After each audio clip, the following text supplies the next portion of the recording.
สวัสดีครับสวัสดีเพื่อนๆทุกท่านนะครับพบกับช่างโทนอีก1 รอบ1 EP นะครับวันนี้วันอาทิตย์นะครับวันอาทิตย์ที่แสนสุข แต่ไม่ค่อยสุขเท่าไหร่งานยุ่งงานเยอะมากนะวันนี้มีทำรีวิวรถนะครับเสร็จเสร็จไปแล้ว3 คันแล้วก็อยู่ระหว่างการดำเนินการอีก3 คันซึ่งวันนี้ส่งมอบช่วงเย็นนี้2 คันแล้วก็สิ้นเดือน1 คันนะครับแล้วก็ช่วงสิ้นเดือนเหมือนกันก็สิ้นเดือนนี้ส่ง3 คันวันนี้ส่ง2 คันนะครับคลิปนี้ก็จะพาไปชมบรรยากาศโดยรวมนะครับของโรงงานช่างโทนมีอะไรบ้างแล้วก็มีรถที่ทำเสร็จไปแล้วเนี่ยเป็นยังไงบ้างนะครับวันนี้พารีวิวคลิปนี้คลิปเดียวเนี่ยหลายคันเลยนะครับวันนี้มาแปลกนะใส่แว่นนะเพราะว่า ทำคลิปตอนบ่ายโมงแสบตามากๆเดี๋ยวไปดูกันครับว่ามีอะไรบ้างในอู่ช่างทนณเวลานี้นะครับไปครับผมเดี๋ยวพาไปแอบดูทีมงานผมทำงานกันก่อนตอนนี้ในอู่ของผมเองก็มีรถนะครับเตรียมเจาะรูไว้ติดตั้งแอร์2 คันนะครับคันหนึ่งเชียงใหม่คันหนึ่งเชียงรายก็ช่างมานะครับอันนี้ก็ติดพัดลมระบายอากาศแล้วก็ติดแอร์นะครับงานติดตั้งแอร์ของช่างโทนเนี่ยเน้นเรื่องความแข็งแรงนะครับเราจะไม่ตัดคานนะยกเว้นสุดวิสัยจริงๆถึงจะตัดคานนะครับเราจะตัดตัวหัวหลังคาออกโดยที่ยังคงมีความแข็งแรงอยู่นะครับคานหลังคาก็ยังมีอยู่นะครับไปแอบดูช่างมันเฮ็ดงานกันวะอ๋อยังบ่เฮ็ดเล่นโทรศัพท์แป๊บหนึ่ง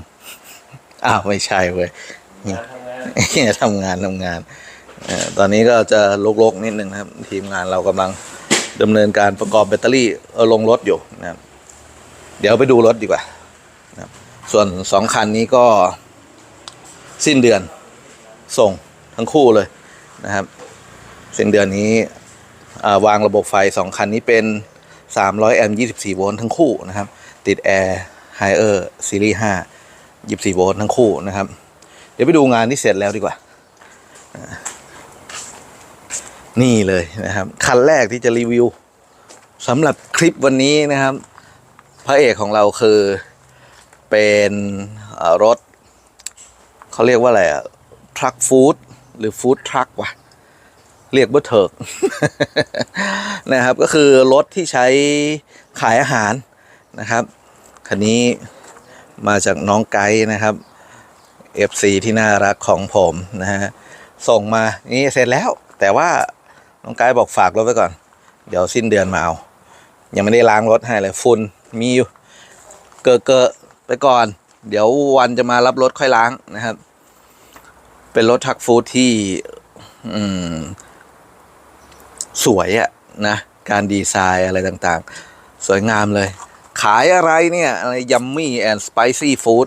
นี่น่าจะขายเกี่ยวอะไรย่างๆแน่นอนเลยนะครับไปอุดหนุนน้องเขาได้นะครับอยู่ตรงไหนไม่รู้เหมือนกัน เดี๋ยวขึ้นไปดูบนรถนะครับขึ้นไปดูบนรถก่อนนะครับว่างานระบบไฟของคันนี้เป็นยังไงเปิบขึ้นมาปั๊บนี่นะครับ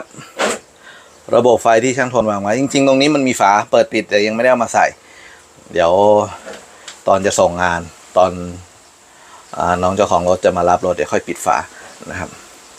ดูด้านหน้าก่อนนะครับด้านหน้านี่จะเป็นชุดคอนโทรลควบคุมนะครับส่วนซีกซ้ายเนี่ยมันมาจากของร้านทำหลังคานะครับเขาใส่ระบบ220 โวลต์มาแล้วนะมีตัวโหลดเซนเตอร์มีเบรกเกอร์อะไรต่างๆนะครับมีครบเรียบร้อยสวิตช์220 โวลต์มีมาครบปักปึ๊กมีหมดเลยนะครับส่วนของช่างโทนเองก็จะมาวางระบบ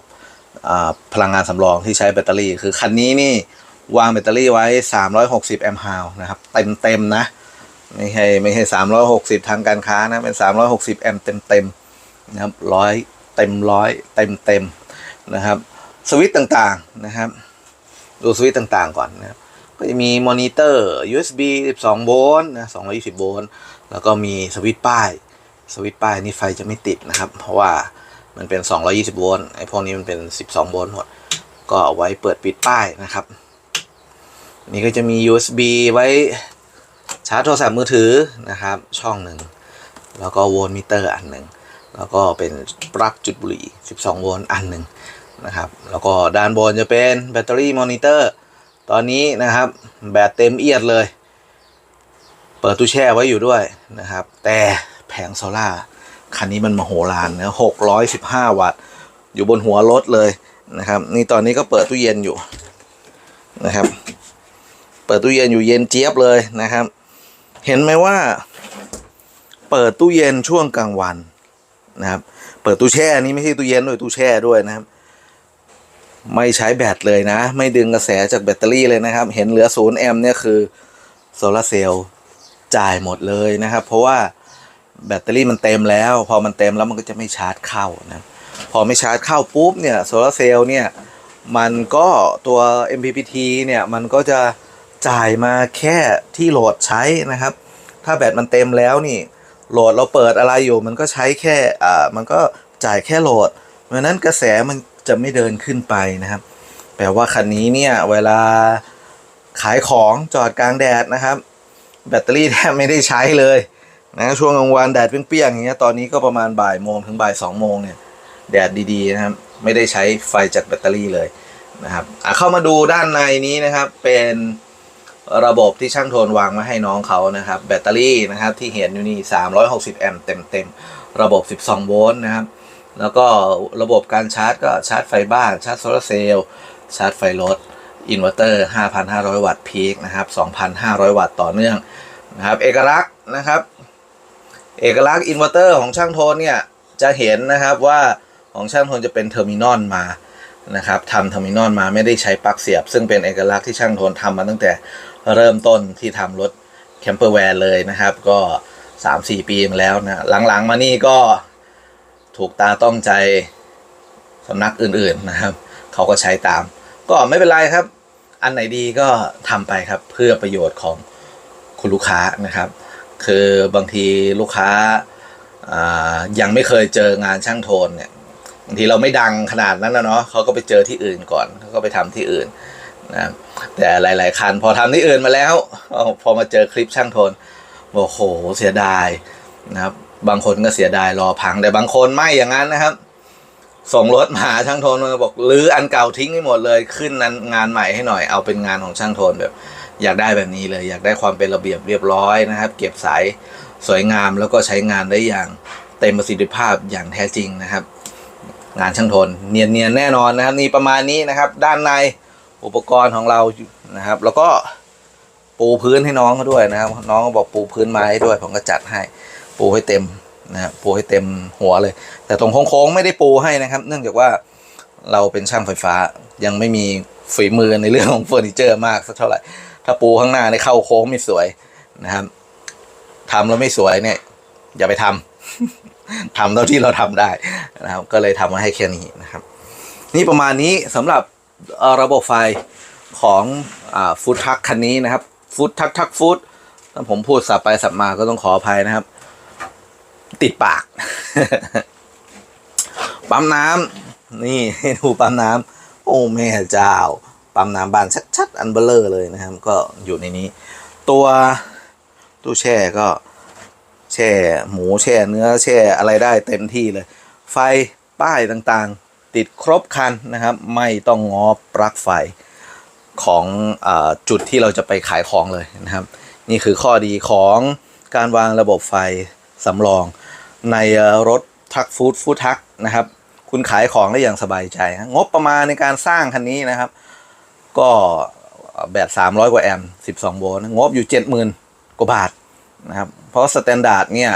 300 แอมป์12 โวลต์เนี่ยมันจะอยู่ที่ 68,000 นะครับตอนนี้ก็อัพแบตเพิ่มแล้วก็อัพแผงเพิ่มก็ 70,000 ไปปลายเกือบ 80,000 แล้วครับนะก็ได้มาประมาณนี้นะครับก็ลงตัวนะครับระบบไฟอะไรต่างๆก็ลงตัวรถ ของน้องเขาเองก็สวยงามทำมาแบบโหงามมากเลยอ่ะเป็นเอกลักษณ์ของเขาเลยนี่มันบินมันแทบจะบินได้มันมีปีก2 ข้างซ้ายขวาเนี่ยมันเปิดขึ้นได้หมดเลยครับข้างหลังก็เปิดออกได้หมดแต่ว่ารีวิวรถน้องเขาเต็มไม่ได้นะครับเพราะอะไรเหรอ มันไม่มีที่จอดดูดิครับนี่ในโรงงานช่างโทนแน่นเอียดนะครับแต่จริงๆนี่ก็เสร็จเกือบทุกคันแล้วนะครับรอลูกค้ามารับนี่ลักษณะด้านข้างก็มันชักออกมาได้เวลาเก็บก็ผลักเข้าไปนะครับตรงนี้ก็ยังเป็นบาร์มานะครับเป็นบาร์วางของได้นะเปิดมาปุ๊บพับปั๊บเนี่ยไว้วางสินค้าวางของได้นะครับคันนี้ทำสวยชอบใจมากเลยรถใหม่ป้ายแดงเลยนะครับทำหลังคามาทำหลังคาทรงทักฟู้ดทักมาประมาณนี้เลยนะครับแอดมินยัมมี่แอนด์สไปซี่ฟู้ดนะครับนี่เดี๋ยวโฆษณาให้ด้วยนะครับไม่รู้ว่าน้องเขาขายที่ไหนนะครับตัว Facebook ของน้องเขานี่เลยนะครับแอดมินยัมมี่แอนด์สไปซี่ฟู้ดเบอร์โทรก็091นะครับ7944193นะครับเจอตรงไหนตามไปกินดูนะไปชิมไปลองรับประทานดูอร่อยแน่นอนเพราะว่าเคยไปแคมปิ้งกับน้องเขาเคยปะวะจำไม่ได้ คิดว่ารสชาติอร่อยแน่นอนนะอันนี้1 คันที่ทำเสร็จไปแล้วรอลูกค้ามารับรอน้องเขามารับก็สิ้นเดือนนะอันนี้ก็มาใหม่นะครับเป็นมอเตอร์โฮมแคลิบอยหรือระบบไฟเดิมทิ้งหมดเลยแก้ใหม่นะครับคันนี้เล่นหนักหน่วงเอา600แอมป์24 โวลต์นะครับแล้วก็มีอีก1 คันนะครับอันนี้ก็เป็นคอมพิวเตอร์มาจากอุดรธานีครับคือรถสไลด์มาเลยคันนี้แหละที่บอกว่าเห็นงานช่างทนช้าไปทำที่อื่นมาแล้วไม่ถูกใจก็สั่งช่างทนบอกจัดการให้มันเซฟตี้และปลอดภัยช่างทนลื้อทิ้งหมดเลยอันนี้โล่งๆเลยนะครับเดี๋ยวกำลังให้ช่างเตรียมงานประกอบแบตเตอรี่เพิ่มเติมนะงานคันนี้ก็เรือนเก่าทิ้งเกือบหมดเหลือใช้งานได้แค่อินเวอร์เตอร์ตัวเดียวนะครับอย่างอื่นไม่เข้าตาช่างทนก็โละทิ้งหมดนะครับคือการเซตรถให้ลูกค้าพวกแคมเปอร์แวนเนี่ย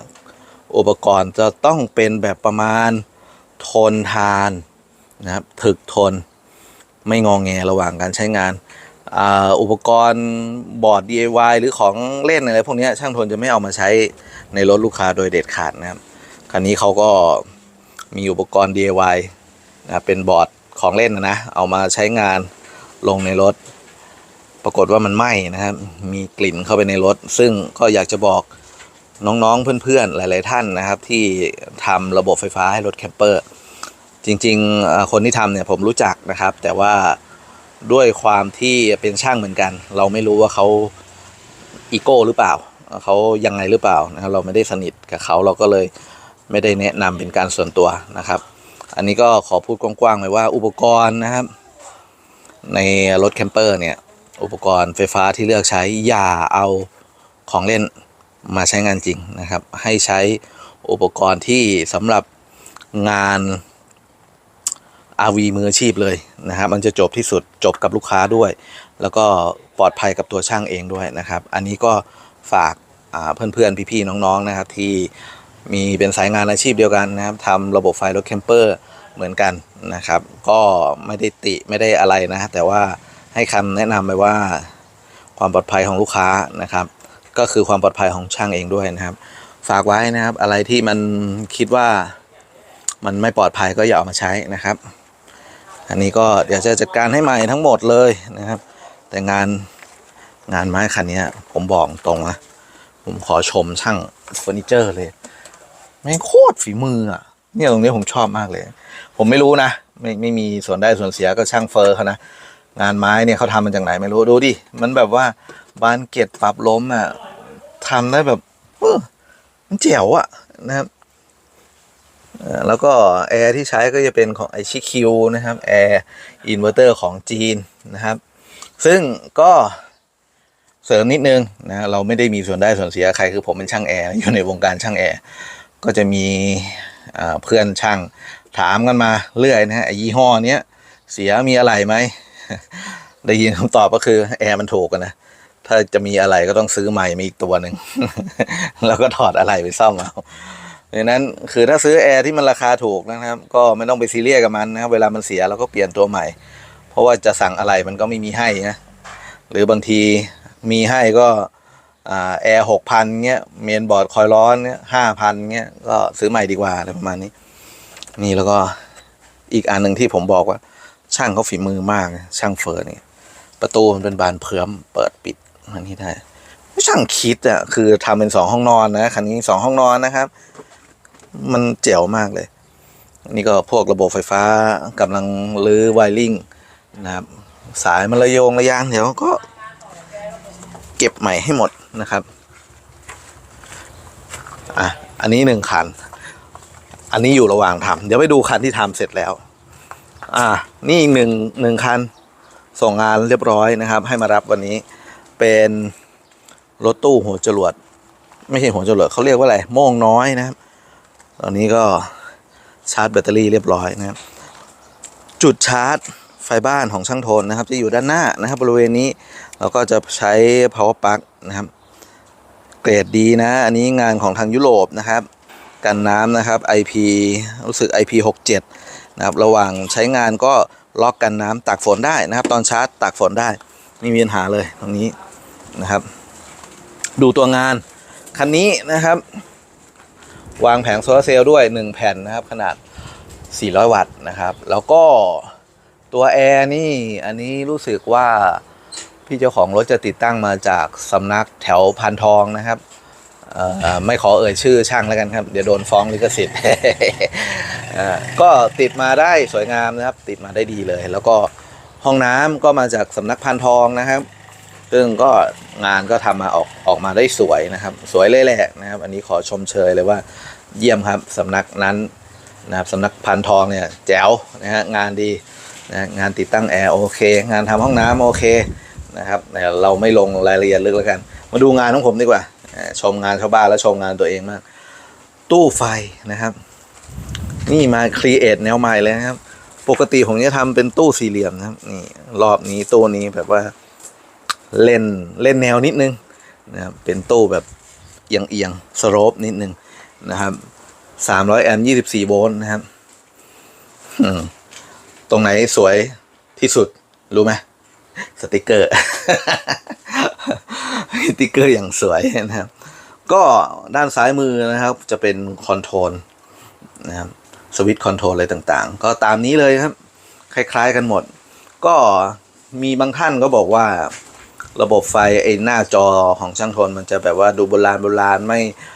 ครีเอทไม่แนวใหม่เนาะอาจจะแบบโบราณอะไรประมาณนี้ซึ่งก็แล้วแต่มุมมองคนชอบนะครับหลายๆท่านเขาก็ชอบแบบที่ช่างทนดีไซน์ไว้นะครับสวิตช์เนี่ยมันเป็นเอกลักษณ์ของช่างทนเองคือมันเป็นสวิตช์พุทบอททอมนะครับเปิดก็มีไฟนะครับ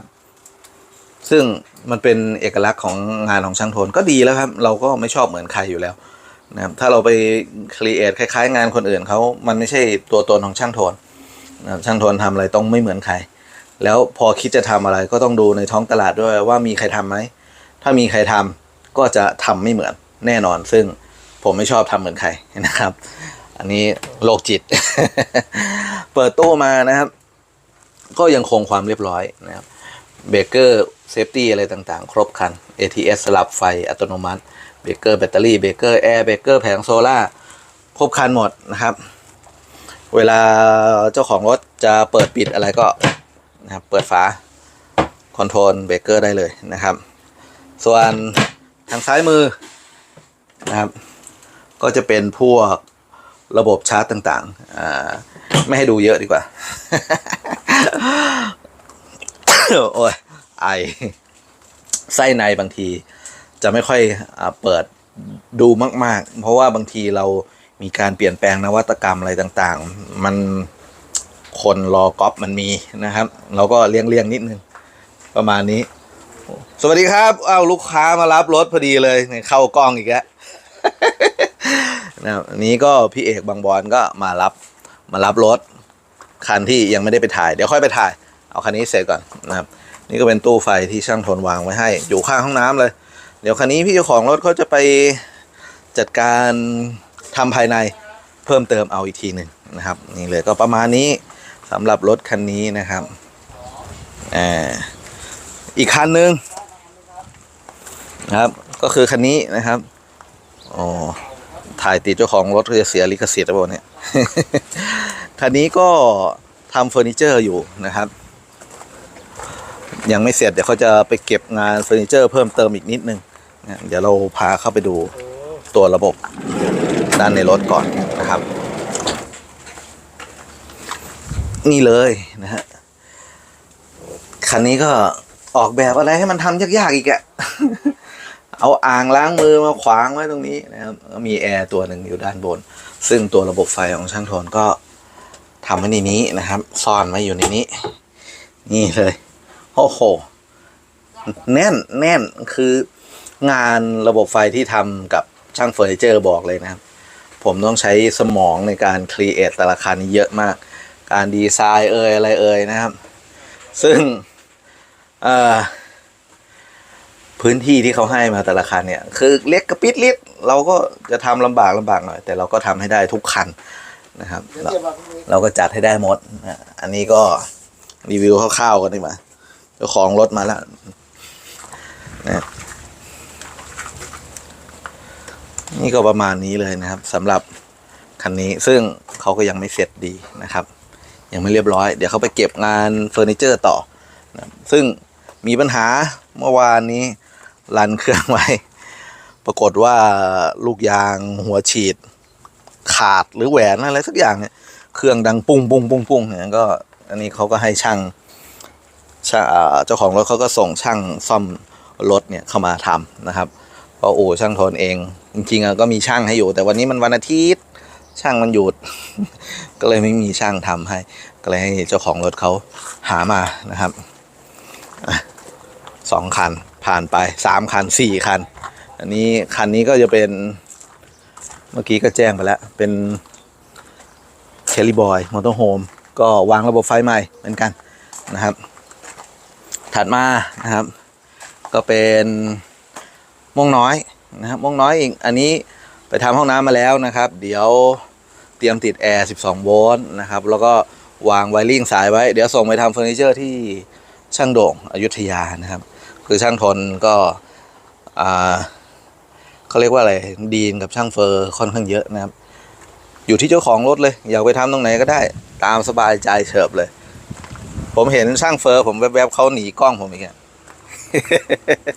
นะครับอันนี้อันสุดท้ายก่อนที่จะจบคลิปนี้นะครับอันนี้รถช่างเองนี่รถช่างทนเองก็ทำไปด้วยทำตัวเองไปด้วยทำลูกค้าไปด้วยนะครับเดี๋ยวให้ดูคร่าวๆก่อน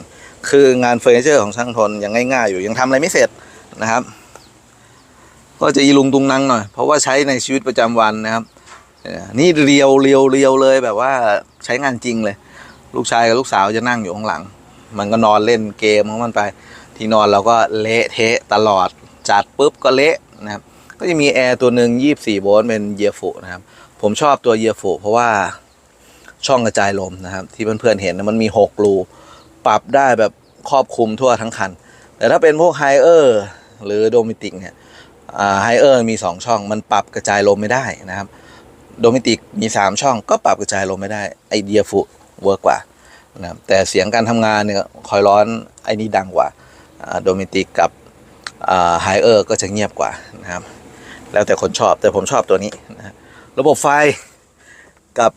อุปกรณ์ไฟฟ้าภายในนี่ไม่ได้จัดไม่ได้เซตเลยนะให้ดูกันสดๆตู้เย็นนะครับ LG ตู้เบลอเลย6 คิวนะครับทีวี32 นิ้วพัดลมตัวหนึ่งนะครับแล้วก็เซตระบบไฟซาวบาร์ยามาฮ่าเวลานอนดูหนังอยู่ในรถนะครับไม่ไปรบกวนใครปิดประตูปุ๊บนอนดูหนังเน็ตฟลิกสบายนะครับเซอร์ราวโอ้โหถูกใจมากนะครับแล้วก็ตัวระบบไฟนี่ให้ดูคร่าวๆก่อนมินิรีวิวเดี๋ยวรถช่างทนทำเฟอร์เสร็จแล้วนี่เดี๋ยวจะเรียก ยูทูบเบอร์มืออาชีพเข้ามารีวิวทีแต่ตอนนี้ใช้ยูทูบเบอร์ตัวเองนะครับมอนิเตอร์เป็นระบบสัมผัสนะครับ8ช่องนะเอาพุท8เอาพุทเดี๋ยวรุ่นใหม่จะเป็น11เอาพุทนะครับกำลังมาอยู่นะครับของลูกค้าจะเป็น11เอาพุทของช่าง8เอาพุทพอนะครับมอนิเตอร์การตรวจจับพลังงานอะไรก็ประมาณนี้ช่างทนเล่นง่ายๆนะครับภายในเปิดให้ดูนะครับใช้ไฮบริดอินเวอร์เตอร์นะไม่เหมือนของลูกค้าเพราะว่ามันซื้อไว้3 ปีแล้วนะครับตอน Lazada มันลดราคา 7,000 ซื้อไว้แล้วมันไม่ได้ใช้ก็ไหนๆก็ไหนๆเลยเอามาใช้ก็มีระบบชาร์จไฟรถนะครับแล้วก็โซลาร์เซลล์ก็จะชาร์จจากตัวไฮบริดนะครับต่อแผงลงมาเลยรุ่นนี้มันรับโวลต์ตั้งแต่30 โวลต์มันเลยใส่แผง1 แผ่นรันได้นะครับชาร์จไฟรถผมก็จูนไว้ที่18 แอมป์นะครับแล้วก็เบรกเกอร์อะไรต่างๆก็ครบนะครับคอนโทรลเอาท์พุตอะไรก็ประมาณนี้ยังไม่ลงลึกนะครับไว้เดี๋ยววันที่รถผมพร้อมแล้วจะฟูลรีวิวอีกทีหนึ่งนี่ประมาณนี้รถช่างนะครับรถช่างเล่นง่ายๆนะก็มีแอร์อยู่ด้านบนมีแอร์หลังคาอยู่ด้านบนนู้นนะครับ1 ตัวประมาณนี้พอนะครับก็ประมาณนี้สำหรับพามาเยี่ยมชมโรงงานช่างทนวันนี้นะครับมีอะไรบ้างแห้งเต็มไปหมดแน่นไปหมดไม่มีรูจะเดินแล้ว นะครับโอเคประมาณนี้นะครับเดี๋ยวก่อนจะปิดคลิปยังไงเดี๋ยวจะขอมานั่งโม้โฆษณาให้สักน้อยหนึ่งนะโอเคเดี๋ยวผมไปเคลียร์กับช่างเฟอร์นิเจอร์ก่อนนะวันนี้เขามารับรถแล้วครับผมโอเคตอนนี้นะครับผมก็นั่งอยู่ในรถตัวเองนะครับก็จะเป็นการโฆษณาชวนเชื่อกันอีกแล้วนะไม่ใช่อะไรหรอกนะครับก็ก่อนปิดคลิปนะครับก็เราจะมีการโปรโมทงานเราเล็กน้อยเป็นเรื่องธรรมดาของทุกคลิปที่ช่างโทนทำนะครับจะประมาณนี้ตอนนี้ช่างโทนก็นั่งในรถตัวเองเปิดแอร์เจ้าตัวนี้เยฟู24 โวลต์ช่องลมปรับได้6 ช่องกระจายได้ทั่วคันนะครับรถจอดอยู่กลางแดดร้อนๆก็ถามว่าเอาอยู่ไหมเอาอยู่พอนอนได้ไม่ร้อนนะครับ27-28 องศายังคอนโทรลได้อยู่นะครับก็ยังเย็นโอเคอยู่นะครับ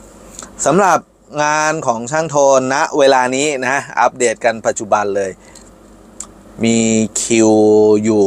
พอสมควรนะครับแต่ว่าคิวเนี่ยมันมาไวไปไวนะครับคือก่อนหน้านี้เนี่ยช่างโทนทำคนเดียวเนี่ยตอนนั้นก็คืองอแงมากนะครับบางทีแบบลูกค้าเร่งๆก็หงุดหงิดให้แล้วนะครับแต่ว่าตอนนี้ไม่ต้องเร่งครับงานเราไวฉับพลันนะครับใน1 สัปดาห์เนี่ยช่างโทนสามารถเคลียร์รถออกได้ประมาณ3-4 คันต่อ7 วันต่อ1 สัปดาห์นะครับเพราะฉะนั้นอย่างที่เห็นเนี่ยในคลิปนี้เห็นว่ารถเต็มโกดังช่างทนเลยเป็น10 คันนะครับสัปดาห์หน้าก็โล่งแล้วนะครับสัปดาห์หน้าก็รับออก1 2 3 4 5 6 คันสัปดาห์หน้าก็ออก6 คันแล้วครับแล้วก็รับเข้ามาใหม่อีกจะเป็นแบบนี้นะครับคิวงานช่างทนปัจจุบันบอกได้เลยว่าถ้าเพื่อนๆอยากได้งานระบบไฟฟ้าที่ดีที่สุดสมบูรณ์ที่สุดใช้งานจริงได้ดีที่สุดถึกทนทุยที่สุดมาหาช่างทนครับโทนี่บ็อก RV Power นะครับอยู่อำเภอหนองแคจังหวัดสระบุรีมี2 กรณีงานสร้างจองกันนิดหนึ่งซึ่งจองไม่นานแล้วเดี๋ยวนี้นะครับจองก็จ่ายมาจำปุ๊บเดือนหนึ่งเข้าได้นะครับเผลอๆ2-3 สัปดาห์ก็เข้าได้แต่ส่วนใหญ่ผมจะให้จองล่วงหน้า1 เดือนจองไว้อีกเดือนหนึ่งเข้าได้อันนี้งานสร้างใหม่งานปรับปรุงงานปรับปรุงนี่ช่วงหลังๆนี่เจอเยอะไม่ว่าเพื่อนๆจะพลาดไปแล้วไปทำระบบไฟมาจากที่อื่นแล้วที่ไหนก็ตามแล้วใช้งานแล้วคิดว่ามันยังไม่โอเคยังไม่สมบูรณ์นะครับหรือจะต้องแบบไปพึ่งพามีระบบไฟมีแบตเตอรี่แล้วก็ยังจะต้องไปพึ่งพาปลั๊กคอยจะต้องไปเสียบปลั๊กที่อื่นชาร์จอยู่ตลอดเวลาแบบนี้ไม่สนุกนะครับเที่ยวไม่เพลินระบบไฟช่างโทนไม่ง้อปลั๊กไฟนะครับทุกการเดินทางคือการผลิตไฟแล้วกักเก็บไว้ใน ระบบไฟฟ้าสำรองของเราเองได้นะครับเพราะฉะนั้นไปเที่ยวแบบสบายใจไม่ง้อปลั๊กไฟง้อเฉพาะยามจำเป็นเท่านั้นนะครับถ้าระบบไฟของเพื่อนๆไปทำมาจากที่ไหนก็ตามแต่แล้วเป็นแบบนี้เดี๋ยวแบตหมดก็ต้องคอยไปเสียบเหมือนโทรศัพท์อะเนาะแบตใช้แบตหมดเสียบแบตหมดเสียบหาปลั๊กเสียบอะไรเงี้ยมันก็ไม่ค่อยแฮปปี้เท่าไหร่ถ้าเจอแบบนั้นแล้วอยากจะได้ใช้ระบบไฟที่มันสมบูรณ์และเพอร์เฟกต์เดินทางท่องเที่ยวอย่างสบายใจมีไฟใช้ตลอดเวลามาหาช่างทนได้เลยนะครับงานแก้งานปรับปรุงหรือไปเจองานมีปัญหาแล้วแก้ไขไม่ได้นะครับไม่ว่าจะเป็นช่างคนเดิมที่เขาติดตั้งมาแก้ไขไม่ได้หรือมีปัญหาอะไรก็ตามแต่นะครับอยากจะปรับปรุงแก้ไขงานซ่อมแล้วนะพูดถึงงานซ่อมก็ walk in เข้ามาได้เลยนะครับงานแก้งานปรับปรุงก็ walk in เข้ามาได้เลยนะครับช่างทนมีช่างหลายคนตอนนี้แบ่งเซกเตอร์ไว้แล้วงานสร้างก็สร้างไปงานซ่อมก็ซ่อมไปงานปรับปรุงก็ปรับปรุงไปเราจะแบ่งหน้าที่กันนะครับสำหรับงานปรับปรุงแก้ไขซ่อมแซม walk in เข้ามาได้เลยโทรหาก่อนนะครับว่าช่างทนอยู่บ้านไหมอยู่โรงงานไหมนะครับถ้าอยู่ก็เดี๋ยวผมแจ้งแมปให้นะครับว่าอยู่ที่ไหนตรงไหนปักหมุดไปให้แอดไลน์มานะครับเพื่อนๆ0863997385เบอร์นี้เป็นไลน์ของช่างโทนแอดไว้เลยนะครับแล้วอยากจะแวะเข้ามาถ้าหาไม่เจอทักมาทางไลน์เดี๋ยวช่างโทนปักหมุดให้หรือถ้าอยากจะมา walk in เข้ามาเลยมาที่อำเภอหนองแคจังหวัดสระบุรีถนนพหลโยธินนะครับหลักกิโลเมตรที่87ตรงข้ามกับโรงพยาบาลหนองแคอยู่ตรงกันข้ามพอดีเลยถ้าเพื่อนๆมาจากกรุงเทพนะครับขับรถมาถึงกม87มองซ้ายมือแล้วเจอโรงพยาบาลหนองแคนะครับให้มองทางขวาตรงกันข้ามมันจะมีซอยเข้าหมู่บ้านที่ถ้าเพื่อนๆมองจากฝั่งโรงพยาบาลแล้วมองกลับมาฝั่งตรงข้ามจะเจอซอยทางเข้าซึ่งตรงตึกแถวตรงข้างๆซอยทางเข้าจะเขียนว่าเมืองแก้วซอยนั้นเลยครับจำไว้ต้องเข้าซอยนี้เพื่อนๆมาจากกรุงเทพมองตรงกันข้ามแล้วเจอซอยปุ๊บวิ่งไปกลับรถครับอีกประมาณ2กิโลโดยประมาณขึ้นเกือกม้าครับแล้วก็ยูเทิร์นกลับมาจำไอ้ซอยที่เล็งไว้แล้วถึงซอยตรงกันข้ามโรงพยาบาลหนองแคเลี้ยวซ้ายเข้าหมู่บ้านเมืองแก้วครับเข้ามาได้ประมาณไม่น่าจะเกิน100 เมตรมองซ้ายมือนะครับเจออู่ของช่างโทนรั้วคาวบอยสีขาวมีเต็นท์ผ้าใบสีน้ำเงินมีรถจอดเยอะไปหมดเลยรถตู้นี่จอดแน่นเอียดเลยเลี้ยวเข้ามาได้เลยครับวันจันทร์ถึงเสาร์ช่างโทนเปิดประตูโรงงานไว้เพื่อนๆเลี้ยวเข้ามาได้เลยมีช่างอยู่ครับบางวันช่างโทนก็อยู่บางวันช่างโทนไม่อยู่แต่มีช่างที่ทำงานเป็นประจำอยู่ที่โรงงานอยู่แล้วแวะเวียนเข้ามาได้เลยแต่ถ้าอยากจะเจอช่างโทนโดยตรงก็ทักไลน์มาก่อนนะครับแล้วก็นัดกันไว้ว่าจะเข้ามาเวลานั้นเวลานู้นเวลานี้แล้วเดี๋ยวช่างทนจะรออยู่นะครับคือบางครั้งเนี่ยอย่างช่างทนเองทำงานเนื่องจากว่าผมเป็นผู้บริหารด้วยเนาะมีบริษัทเป็นของตัวเองก็2บริษัทก็ต้องดูแลทั้ง2งานบางทีก็ไม่ได้ดูโรงงานแคมเปอร์ก็ไปดูโรงงานช่างแอร์ไม่ใช่โรงงานบริษัทของช่างแอร์ดีนอยู่ในโรงงานเป็นโรงงานขนาดใหญ่เป็นเบอร์อันดับต้นๆของประเทศอยู่ที่จังหวัดสระบุรีอำเภอหนองแคผมก็ดูแลระบบเครื่องปรับอากาศให้โรงงานเขาอยู่บางทีก็จะต้องไปดูแลงานตรงนั้นก็อาจจะไม่อยู่แต่ถ้าไม่งานทางนู้นราบรื่นดีผมก็จะอยู่ที่โรงงานรถแคมเปอร์ตรงนี้นะครับฝากไว้สำหรับเพื่อนๆนะครับที่หลายท่านเลย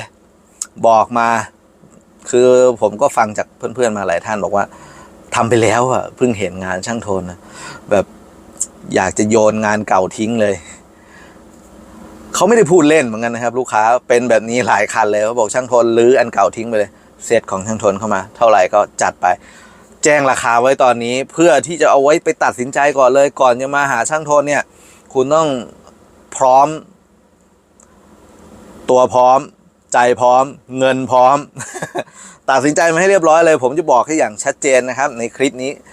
ราคางา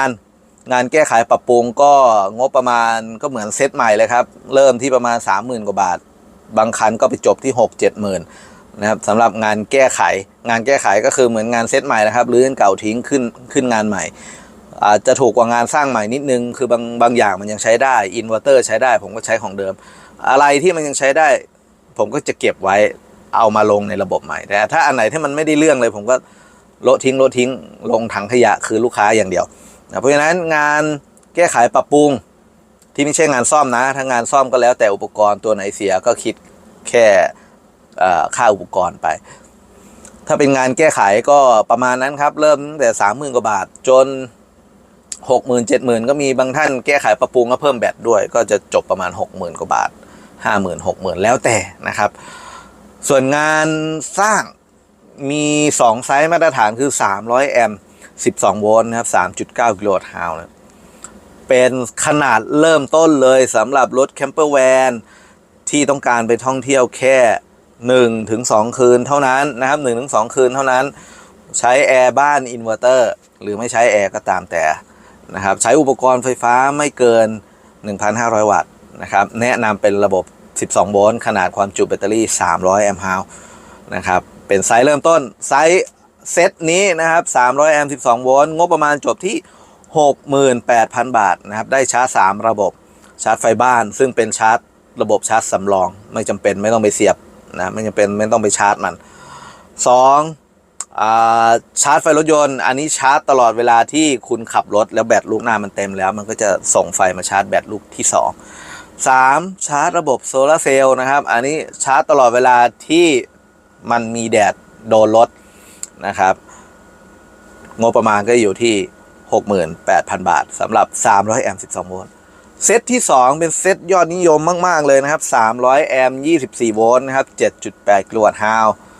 งบประมาณอยู่ที่ 92,000 บาทนะครับตัวนี้ได้เหมือน12 โวลต์นะครับแผงโซลาร์เซลล์ก็อยู่ที่1แผ่น400 วัตต์